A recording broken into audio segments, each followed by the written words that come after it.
जय माता दी। जय माता दी। अर्थ न्यूज़ स्टूडियोज़ में मैं शिवांग सत्य Gupta, editor in chief the earth news. मेरे साथ रवि शांडू। जम्मू कश्मीर के ऊपर अर्थ न्यूज़ वो टॉपिक्स सामने लाने की कोशिश करती है जो ग्राउंड पे जम्मू कश्मीर के यूटी के लोगों को इफ़ेक्ट करते हैं।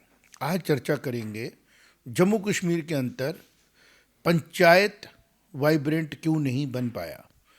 बात करूंगा, मैंने रेफरेंस के लिए 1978 से पंचायतों को स्टडी करना शुरू किया और ये पता लगा, जो बहुत दुखद है और बहुत से लोग, मैं चाहता हूँ इसके बारे में बात करें। देखिए, डेमोक्रेसी तभी वाइब्रेंट होगी जो ये गोल्डन अपॉर्चुनिटी आज भारत के लोगों को, जम्मू कश्मीर यूटी के लोगों को मिली है। वो है, हम बात कर पाते हैं, इंटरेक्शन कर पाते हैं, एक दूसरे की फीलिंग्स को समझ पाते हैं, एक दूसरे के नॉलेज को शेयर कर पाते हैं। तो जम्मू कश्मीर जो कि एक बॉर्डर स्टेट है, जम्मू कश्मीर एक ऐसी, जब ये अनडिवाइडेड था, एक स्टेट था, तब भी इसको अगर हम समझे, एक तरफ से चाइना इसका बॉर्डर था, दूसरी तरफ पूरा पाकिस्तान एक्सपोज था और वो भी डिस्प्यूटेड बॉर्डर्स थे। वहाँ के लोगों को किस तरीके की गवर्नेंस की ज़रूरत थी, इसके बारे में भारत की फ़िलासफ़ी में चाणक्य ने बड़े कैटेगरिकली कहा है कि जो सीमा पे रहने वाले हमारे स्टेट्स होती हैं, राज्य होते हैं, उनके लोगों को बहुत ही सेंसिटिव तरीके से गवर्न करके उनको एक अच्छी सरकार देनी होती है ताकि हमारे बॉर्डर सेफ रहें। तो जो प्रॉक्सी वार भारत में की गई पाकिस्तान के द्वारा, चाइना के द्वारा भी हम ये कह सकते हैं कि कहीं ना कहीं पे उसमें बहुत बड़ा रोल था। क्यों हमारी सरकारों ने, हमारे पॉलिटिकल लीडर्स ने जम्मू कश्मीर को डेमोक्रेसी ग्रास रूट लेवल पे नहीं दी? उसका नतीजा भुगतना ये पड़ा, जब लोगों की बात पॉलिसी मेकर्स तक ना पहुँचे, जब लोग फील नहीं करें कि हम डेमोक्रेसी का पार्ट है। क्योंकि डेमोक्रेसी सबसे बड़ा रिवोल्यूशन है, डेमोक्रेसी की वजह से सारी चीज़ें चल रही हैं। एक तरफ हमारे को मिली लेजिस्लेशन, दूसरी तरफ हमें मिली पंचायत, और लेजिस्लेचर और पंचायत ने मिलके डेमोक्रेसी को वाइब्रेंट बनाया। लेकिन मैं ये देख के हैरान हुआ, मेरी बर्थ है उन सालों की जब जम्मू के हम इलेक्शन की बात कर रहे हैं, और फिर 2001 में इलेक्शन कराई गई दूसरी बार 23 साल के बाद। फिर 2006 तक इलेक्शन हुई, पंचायतों ने काम किया, फिर 6 से 11 तक का इंतज़ार करना पड़ा, फिर 11 में 5 साल काम किया और फिर इंतज़ार करना पड़ा, फिर 18 में काम किया, 24 फिर हो गया, अब फिर 2 साल हो चुके हैं। जम्मू कश्मीर के पास अपनी इलेक्टेड ग्राम पंचायतें नहीं हैं। नुकसान क्या होता है उसके बारे में बात करना ज़रूरी है। आज असेंबली का पहला दिन था, बजट सेशन की बात हो रही है, अपोजिशन बात कर रही है, स्टेटमेंटों पे डिस्कशन हो रही है, लेकिन एमएलएज का जो दायित्व बनता है कि वो सवाल पूछें कि हम तो लेजिस्लेचर्स हैं, हम अपनी असेंबली में बात करेंगे, हम लेजिस्लेटिव असेंबली के मेंबर्स हैं, हम कानून बनाएंगे, हमारे को ताकत दी गई है, हम प्रपोज करेंगे, एलजी ऑफिस भी अपनी जगह पे अपना काम कर रहा है। लेकिन जो गांव की दर्द है, वो दर्द ऊपर तक कैसे पहुंचेगी? और फिर उसके साथ जुड़ा हुआ जो इंफ्रास्ट्रक्चर डेवलप किया गया, जो एम्प्लॉयज़ रखेंगे, पंचायत सेक्रेटरीज रखेंगे, ग्राम सेवक रखेंगे, वो अब किसके लिए काम कर रहे हैं? देखें, जो एग्जीक्यूटिव अपॉइंटमेंट के साथ आते हैं ना, वो जॉब कर रहे हैं। एक जॉब करने वाला और एक पब्लिक का रिप्रेजेंटेटिव, दोनों बराबर नहीं हो सकता है। तो मेरा जो व्यू था उसको मैं समअप करता हूँ, ताकि आगे फिर मेरे साथ रवीश इस पर चर्चा करेंगे। और अर्थ न्यूज़ में हम लोग डेमोक्रेसी को वाइब्रेंट बनाने के लिए तो आए हैं सिस्टम के अंदर। डेमोक्रेसी का मतलब होता है अवेयर्ड लोग हों, देश को प्यार करने वाले लोग हों, देश को समझने वाले लोग हों और क्लियर माइंडसेट के साथ आगे बढ़ने वाले लोग हों। डेमोक्रेसी का मतलब नहीं होता है कि हम मैनिपुलेट करें, लीडर नहीं होके मैनिपुलेटर बन जाएं और फिर वो अपने लोगों को डिप्राइव रखें उनके राइट से जो सोच समझ के दिए गए उनको। तो पहले बात हो, 50 ईयर्स का अगर चार्टर लेते हैं, एक स्पैन लेते हैं 1978 से लेके लगभग 48 ईयर्स हो जाएंगे टोटल जम्मू कश्मीर के अंदर। जो पहले पॉपुलर सरकारें थी तब भी, और जब इसमें गवर्नर रूल्स आए तब भी। रिप्रेजेंटेशन देने में लोगों को डरते हैं लोग। और जब ये पता लगता है कि जो लोग पावर में हैं, जब हालात ख़राब होते हैं तो कोई लंदन चला जाता है, कोई स्टिक से काम चलाता है, ये गलत है। तो सबसे पहले आम जनता में ये बात पहुंचाना ज़रूरी है कि 78 से लेके 2026 तक टोटल 20 साल पंचायतों के पास पावर्स थी, वो भी लिमिटेड, क्योंकि 74th अमेंडमेंट 370 की वजह से यहाँ की नहीं गई थी, जो 2019 में ही लागू की गई। फिर ऐसे तो कहने को अमेंडमेंट कर दी गई थी, लेकिन पता लगता है ना अमेंडमेंट में क्या किया गया था। तो जहाँ लोगों को विलेजेस को ताकत ही नहीं मिलेगी, वहाँ विलेजेस का भला कैसे होगा। और 20 सालों में आप देखें कितनी बढ़िया चेंज आई। बैक टू विलेज प्रोग्राम बनाने की ज़रूरत ही नहीं अगर आपके विलेज में पंचायत एक्टिव है, काम किया जा रहा है। सरपंच को लोग सोने नहीं देते हैं घर पे अगर काम ना हो।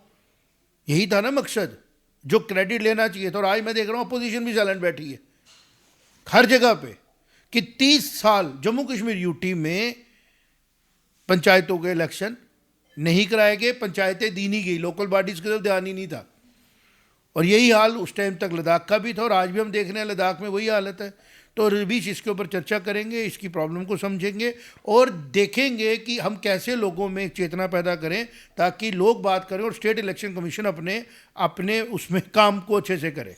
जी बिल्कुल, देखिए जो पंचायतों का जो इलेक्शन 2018 में हुआ वो काफ़ी रिमार्केबल एक स्टेप माना गया था जम्मू एंड कश्मीर की टर्मोइल से बाहर आने के लिए। क्योंकि देखिए होता क्या है कि जो जब पंचायती इलेक्शन होते हैं तो ये डेमोक्रेसी ग्रास रूट लेवल पे चली जाती है, ये एक इंक्लूसिवनेस की पहचान है।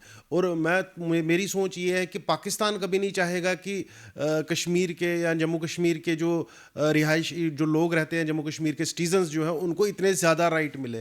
तो कहीं ना कहीं एक तरीके से देखा जाए तो एनडीए अपने जो उनका पुराने करे हुए काम थे या जो उनके commitments towards Jammu and Kashmir थी, उसमें थोड़ा सा कहीं पीछे होती हुई दिखाई दी। क्योंकि 1 साल के करीबन होने वाला है जो डिज़ोल्व्ड जो टायर्स ऑफ पंचायत इलेक्शन है या बीडीसीज या जो ब्लॉक डेवलपमेंट काउंसिल्स बनाई गई थी जिन्होंने काफ़ी सराहनीय काम किया था, वो उनका 1 साल के करीब हो गया है, उनका टेन्योर ख़त्म हुए। तो लेकिन अभी तक नोटिफिकेशन नहीं है, इलेक्शन की कोई बात नहीं है। कहीं ना कहीं मुझे लगता है कि उस टाइम पे जो काउंसिल मेंबर्स थे या पंचायत में चुने हुए लोग थे, उनकी एक डिमांड थी कि हमारा टेन्योर बढ़ाया जाए। कहीं ना कहीं ऐसा लगता है कि वो स्टेप बेटर होता है टेन्योर बढ़ाने का। लेकिन मुझे लगता है कि अब सरकार को, होम मिनिस्ट्री को खास तौर से ये संज्ञान लेना चाहिए कि जो सिचुएशन है वो कंड्यूसिव है और इसमें कहीं ना कहीं जो है इलेक्शंस को जल्दी से जल्दी कराने की बात होनी चाहिए। क्योंकि मैंने खास तौर से ये एनालाइज किया था उस समय में कि काफ़ी डिफरेंट वॉइसेस निकल के आई कश्मीर वैली से, जो कि कश्मीर को एक अलगाववाद की दिशा में चलता हुआ एक इलाका दिखाया जा रहा था। लेकिन हमने देखा कि काफ़ी सरपंच और पंच और इलेक्टेड मेंबर्स जो थे वो भारत की बात कर रहे थे, डेवलपमेंट की बात कर रहे थे। और बेसिकली बात असली में वही है, देखिए डेवलपमेंट ही मेन चीज़ है। जो ये ब्लैकमेल करके जो कॉन्फ्लिक्ट प्रॉफिटियर्स जो कश्मीर में बैठे हुए हैं वो आम आदमी नहीं है, वो केवल 2-4% लोग हैं जिनको बेनिफिट होता है इस चीज़ से, पॉलिटिकल बेनिफिट होता है, पैसे का बेनिफिट होता है। तो ये जो पंचायत इलेक्शन है मुझे लगता है कि काफ़ी देर हो चुकी है, साल भर हो गया है, इसको इमीडिएटली करना चाहिए और नेक्स्ट टाइम से ध्यान रखना चाहिए कि अभी एक बहुत बड़ी ट्रेजेडी हुई। महाराष्ट्र ने अपने डिप्टी चीफ मिनिस्टर को खोया। बिल्कुल, हम उनको श्रद्धांजलि देते हैं और एक चीज़ नोट करते हैं कि वो किस इलेक्शन के लिए जा रहे थे, जो समझने वाली बात है रविश, व्हाट डू यू से? पंचायती जो इलेक्शन, वो महाराष्ट्र जिला परिषद पंचायत समिति इलेक्शन, बिल्कुल, कि एक महाराष्ट्र जम्मू कश्मीर से बहुत वाइब्रेंट, बहुत ज़्यादा बड़ा डेवलप्ड इलाका है, राज्य है। और सबसे अच्छी बात क्या है, वो एग्रीकल्चर सेंट्रिक राज्य है। महाराष्ट्र का एक बहुत बड़ा तबका, एक बड़ा रिसोर्स जो है वो एग्रीकल्चर पूरे भारत को देता है। जम्मू कश्मीर में भी एग्रीकल्चर, हॉर्टिकल्चर जो है वो बेस हमारा है। हमारा जो प्रोड्यूस इकोनॉमी है, एग्रीकल्चर और हॉर्टिकल्चर इकोनॉमी है। टूरिज्म को तो हमने बढ़ा दिया, बट बेसिकली अगर आप जाने अंदर जाकर तो एग्रीकल्चर इकोनॉमी है और हॉर्टिकल्चर की इकोनॉमी है, फ्लोरिकल्चर की इकोनॉमी है, रिलेटेड टू एग्रीकल्चर ही है, फार्मर्स की। और फार्मर के एम्पावरमेंट का रास्ता जाता है थ्रू पंचायत। बिल्कुल। मैं ये हैरान हूँ कि 30 साल उन पंचायतों, उन गाँव के लिए रिप्रेजेंटेशन नहीं थी। उनको लोकल ऑफिसर्स के पास जाना पड़ता है अपने काम कराने के लिए। अब ये चर्चा का विषय है, हम चर्चाएं कर रहे हैं, डिप्टी चीफ मिनिस्टर साहब ने क्या स्टेटमेंट दी, हम चर्चाएं कर रहे हैं, अपोजिशन ने क्या कहा। भाई इन चर्चाओं से थोड़ा ऊपर उठ के ये देखते हैं कि जो हमारे एक्चुअल में ग्राउंड के मुद्दे हैं उनके बारे में पब्लिक में बात हो, कमेंट हो, इंस्टाग्राम की रीलें चले, ताकि जो पॉलिसी में बैठे हुए लोग हैं वो कुशन ना लें। अब अगर ये पैसा डीडीसी के पास होता, इलेक्टेड लोग होते, डेमोक्रेटिकली खर्च करते, ठीक, फिर अफसरों को भी अच्छा लगता है क्योंकि पावरें सारी जो हैं वो डिल्यूट हो जाती हैं, पंचायत सेक्रेटरीज आ जाते हैं, डीडीसी जो इलेक्शन होती है उसके बाद एक रिस्पॉन्सिबिलिटी के साथ जवाब देना पड़ता है, और वो लोग भी फिर डायरेक्ट एलजी ऑफिस को भी अप्रोच कर सकते हैं कि हम लोग आपसे मिलने आए हैं, आप हमारी बात सुनिए। क्योंकि ये जो इलेक्शनें होती हैं रवीश, आम लोगों को जानना ज़रूरी है, ये non political party aligned elections होती हैं। इनकी स्पिरिट ही यही है कि इन इलेक्शनों को जितना जिसको हम बोलते हैं नॉन एजेंडा रखा जाए उतना रखा जाए। ये अपने गांव की लोकल एरिया की प्रॉब्लम्स के ऊपर बात करें, उनको रिप्रेजेंट करें, वहाँ के लोगों की एस्पिरेशन को ध्यान दें। क्योंकि जब पॉलिटिकल पार्टी की बात आ जाती है ना तो फिर नेशनल लेवल एजेंडे भी आते हैं, स्टेट लेवल भी आते हैं, बड़ा कन्वास हो जाता है। लेकिन जब विलेज लेवल की बात आती है तो वहाँ पे कन्वास छोटा करना पड़ता है, और इसलिए शायद JNK में ये प्रोविजनिंग की गई है कि ये जो इलेक्शन लड़ी जाएगी ये पॉलिटिकल पार्टी के सिंबल पे नहीं लड़ी जाएगी। ये एक इंसान अपने बूते पे अपने गांव में लोगों में जाएगा, वहाँ से पंच चुनेगा, सरपंच चुनेगा, फिर वो लोकल बॉडीज़ की तरफ जाएगा, उसी तरह डीडीसी आएंगे, उसी तरह हमारे BDO की रिस्पॉन्सिबिलिटी फिक्स होगी।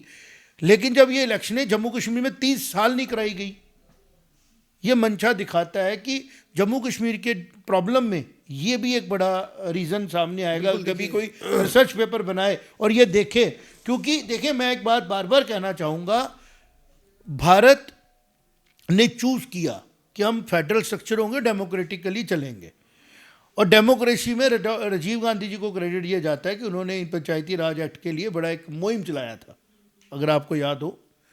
उसके बाद बीजेपी की सरकारों ने भी उसको कंटिन्यू अच्छे से किया। लेकिन जम्मू कश्मीर की जब बात आई, यहाँ पे मुझे ऐसा लग रहा है कि अफसरों की बातें ज़्यादा सुनी गई, और पॉलिटिकल पार्टीज़ भी जो कश्मीर सेंट्रिक थी उनको भी एक डर लगा कि अगर एक MLA साहब से ताकत निकल जाएगी, पंचों के पास, सरपंचों के पास चली जाएगी, तो शायद हमारा वो रुतबा नहीं रहेगा। बिकॉज वंस पंचायत इलेक्शंस हो जाती हैं, पंचायतें एक्टिवेटेड होती है ना, तो MLA साहब का बड़ा रोल उतना नहीं रहता है। फिर वो असेंबली में जाके सेक्रेटरी लेवल पे काम कराते हैं। जो लोकल लेवल पे उनका डे टू डे अफेयर है ना, वो पंच और सरपंच करा लेते हैं। मकानों की परमिशन तक तो सरपंच देते हैं, मिनरल का यूज़ कैसे करना है, रिसोर्स का यूज़ कैसे करना है, वो बात कर सकते हैं, उनके पास लेजिटिमेसी आ जाती है। तो ये जो मिसिंग है ना, इसको आम जनता को चाहिए बात करें इसके बारे में। अर्बन लोकल बॉडीज़ की इलेक्शन भी ज़रूरी है, जो बड़ी इंपॉर्टेंट है, चाहे वो म्यूनसिपैलिटी के इलेक्शंस हों, चाहे कॉर्पोरेटर्स हों, क्योंकि ये सारी चीज़ें मिलके ना गवर्नेंस को सुधारती हैं और एक दूसरे को चेक्स एंड बैलेंसेस के अंडर स्टेबलाइज करती हैं। लेकिन जब ये चीज़ें मिस हो जाती हैं, उसका नुकसान वही होता है जो जम्मू कश्मीर के लोग भुगत रहे हैं। प्लानिंग में प्रॉब्लम आती है। कॉर्पोरेटर होते थे जब जम्मू में 2-3 साल पहले तक, तो लोगों को दिक्कतें कम आती थी। म्यूनसिपैलिटी के कमिश्नर साहब के ऊपर भी एक प्रेशर रहता था कि भाई मैं भी सुओ मोटो कोई मर्जी नहीं चला सकता अपनी, क्योंकि अल्टीमेटली देश कैसे चलना चाहिए, जैसे उसके लोग चाहें, या देश ऐसे चलना चाहिए जैसे कोई ऑफिसर चाहे। अगर ऑफिसर के हिसाब से चलना फिर देश ही ना बोलेंगे इसको, फिर तो हम इसको प्राइवेट लिमिटेड कंपनी बोल देते हैं। तो जम्मू कश्मीर 30 साल कैसे चलाया गया, एक प्राइवेट लिमिटेड कंपनी की तरह। वजूहत जो भी रहते हो, वह कोई कंट्रोवर्शियल बात नहीं कर रहा हूँ, इलेक्शन करवाने थे और अगर सिक्योरिटी इशू था और है, तो फिर उसको देखते हुए जिन लोगों को रिप्रेजेंटेशन नहीं मिल रही है उनके लिए फिर एक काम कर दीजिए, जो आपका ऑफिसर बैठा हुआ है टेबल पे, है ना, उसकी सर्विस बुक फिर उसका सीनियर नहीं ना लिखेगा, फिर उसकी सर्विस बुक लोगों से लिखवाओ। व्हाट डू यू से रवि इस आइडिया के बारे में? बिल्कुल। अगर यहाँ पे सिक्योरिटी प्रॉब्लम है और ये सिक्योरिटी की वजह से रिप्रेजेंटेशन नहीं दी जाती है, हम एग्री कर लेते हैं, बीइंग अ पर्सन। तो फिर हम एक काम करते हैं, जिनके लिए वो ऑफिसर काम करते हैं पब्लिक ऑफिस में बैठ के, उन लोगों को राइट होना चाहिए उसकी सर्विस बुक लिखने का, जैसे एक इलेक्टेड एमएलए की होती है। एक पंच की सर्विस बुक कौन लिखता है? एक सरपंच की सर्विस बुक कौन लिखता है? आम आदमी। वोट नहीं डालता, उसको हरा देता है। लेकिन जब एक अफसर की सर्विस बुक लिखनी है सीनियर ने, उसके इकोसिस्टम के बंदे ने, और काम उसने करना है पब्लिक में एज ए पब्लिक रिप्रेजेंटेटिव, तो ये मिसमैच जो है ये गवर्नेंस का डेफिसिट नहीं बनाता, ये आम आदमी को डिप्राइव नहीं करता है अपने राइट से। आपका क्या कहना है इसके बारे में? I want you to add to this. बिल्कुल, मैं सबसे पहले ये कहना चाहूँगा कि जो पंचायती राज आया जब भारत में, तो जम्मू कश्मीर के अंदर ख़ास तौर से इसको दोहरी मार झेलनी पड़ी। देखिए, एक तो क्या होता है कि अफसरशाही को थोड़ा सा टाइट करता है ये चीज़, क्योंकि जो जुरिस्डिक्शन में होता है, जो उस पंचायत की जुरिस्डिक्शन में, तो उसके काफ़ी राइट्स जो हैं वो सरपंच और पंच मिलके एनफोर्स कर सकते हैं। तो एक तरफ अफसरशाही भी थोड़ी खिलाफ है, और दूसरी तरफ जो सरकार में रही पार्टीज़, जो जम्मू कश्मीर की पार्टीज़ थी, एक तरफ तो 370 की आड़ में उन्होंने अनलिमिटेड पावर ले रखी थी कि अपनी पावर वो सेंटर को भी नहीं दे रहे थे, और जो पावर उनके पास थी, जो उनके नीचे के लोग थे, जो पंच सरपंच या अर्बन लोकल बॉडीज़ थे, उनको भी वो एम्पावर नहीं कर रही थी। तो ये एक बड़ा ही, एक मैं कहूँगा एक अजीब सी सिचुएशन में जम्मू कश्मीर रहा, जहाँ बेसिक ऑफ डेमोक्रेसी जो है उसको रोका गया, उसको थ्रॉटल किया गया। लेकिन आज की डेट में जब 2018 में ये इलेक्शन हुए, काफ़ी लोगों ने बढ़ चढ़ के हिस्सा लिया। इसमें एक रिमार्केबल चीज़ कश्मीर में ये हुई थी कि काफ़ी कश्मीरी पंडित चुन के आए थे वहाँ पे डिफरेंट पंचायतों में और डिफरेंट ब्लॉक्स में, सिटीज़ में या टाउन्स में। तो एक इंक्लूसिवनेस आ गई थी एक सोसाइटी के लिए। तो ये कंटिन्यू नहीं होना, ये एक तरीके से आप स्टेप बैक हो रहे हैं। आपने जो एक अच्छा कदम उठाया था 2018 में, आपने 2-3 कदम पीछे हो गए। या आप किस प्रेशर में कर रहे हैं, या क्या रीजंस हैं, या क्या गलत फीडबैक्स हैं सेंट्रल गवर्नमेंट के पास? क्योंकि मुझे तो सिक्योरिटी का कोई इशू खास दिख नहीं रहा है, कि इससे भी बुरे हालात थे। मैं अगर 2018 की बात करूं, 2018 में इससे ज़्यादा ख़राब हालात थे, ज़्यादा इनकाउंटर्स हुए थे, ज़्यादा जो आतंकवाद था वो सक्रिय था। आज के दिन हम देखते हैं कि ऑपरेशन सिंदूर के बाद एक लल सा हमें देखने को मिला, जो टेररिज्म से रिलेटेड इंसिडेंट्स हो रहे थे। तो मुझे लगता है कहीं ना कहीं काफ़ी देर हो चुकी है। कल हमने बात की थी लद्दाख के बारे में, कि लद्दाख की जो बॉडीज़ हैं उनको एनेबल कीजिए, और साथ ही साथ जम्मू कश्मीर की बॉडीज़ को भी एनेबल कीजिए। मौसम ठीक होने वाला है अगले 1-8 महीने में। मुझे तो लगता है कि वैसे मेरी एक्सपेक्टेशन है कि अगले 1-2 महीने में नोटिफिकेशन, लेकिन रवि डिले बड़ा हो गया ना। 24 में अगर हुआ था तो एज पर अमेंडमेंट 73 6 मंथ के अंदर नोटिफिकेशन देना है। स्टेट इलेक्शन कमीशन क्या कर रहा है, वो भी मेरा सवाल होगा। और आप इसको समझें कि जो मैं ये देख रहा था कि जब हमारी 2018 की इलेक्शन हुई, सेंटर में बीजेपी सरकार थी और जम्मू कश्मीर में गवर्नर रूल था। दिस डिपेक्ट्स कि जो सेंटर है वो जम्मू कश्मीर को कितना सीरियसली ले रहा है, कि जैसे ही गवर्नर रूल लगा उन्होंने पहले क्या किया, इलेक्शन करवाई, ताकि ग्रास रूट लेवल पे लोगों को रिप्रेजेंटेशन मिले, फंड्स अच्छी तरह इस्तेमाल हों। लेकिन जैसे यहाँ पे चीफ मिनिस्ट्री राज आया, एनसी की सरकार आई, वो चाहते नहीं है, मुझे लगता है यहाँ पंचायत इलेक्शन हो। बिल्कुल। तो ये डिस्क्रेडिट जाता है प्रेसिडेंट एनसी सरकार को, कि जैसे आप दिल्ली बजट पक्के नहीं किए, 12 सिलेंडर नहीं दिया आपने, अब ये भी मेहरबानी आप ही की है कि पंचायतों के इलेक्शन भी कराने में आप अपना इंटरफेरेंस नहीं कर रहे हैं, अपनी कोशिश नहीं कर रहे हैं। जबकि being the chief minister, being the cabinet, आप लिखते गवर्नर साहब को, आप बुलाते, state election commission basically independent body है, आप उनकी तरफ जाते, और अगर कोई पे कोई रुकावट है तो उसके लिए आप बात करते। क्योंकि इलेक्शन के बाद क्या होगा, कितने गांव हैं जम्मू कश्मीर में, हज़ारों के हिसाब से गांव हैं, हज़ारों के हिसाब से हमारे पास लोग चुन के आएंगे, वो रिप्रेजेंटेशन करेंगे उन 1.5 करोड़ 2 करोड़ लोगों की, जो लोग आज अलग सी डिमांडों के चक्रों में पड़े हैं। स्टेट बाद में ले लेंगे, पहले पंचायतों को तो वाइब्रेंट बनाओ। एक पंचायत तो अपने गांव को सुंदर बनाए। ये पंचायती राज में तो हुआ था जब प्राइम मिनिस्टर साहब आए थे और उन्होंने सोलर पार्क पल्ली में ओपन किया था। ये पंचायतों की ताकत थी ना। तो मेरे को लगता है, और एम्प्लॉयमेंट भी बढ़ती है पंचायतों को इलेक्शन के बाद ना, लोकल रोजगार बढ़ता है, स्कीमें आती हैं, प्रोग्राम्स आते हैं। तो आज अर्थ न्यूज़ में हमने एक प्रयास किया, ऐसे प्रयास हम करते रहेंगे। पॉलिसी पे बात करेंगे, प्रोग्राम्स पे बात करेंगे, और पब्लिक वेलफेयर के बारे में बात करेंगे, और जहां पे भी गवर्नेंस डेफिसिट होगा उसको हाईलाइट करेंगे। Thank you very much. जय माता दी।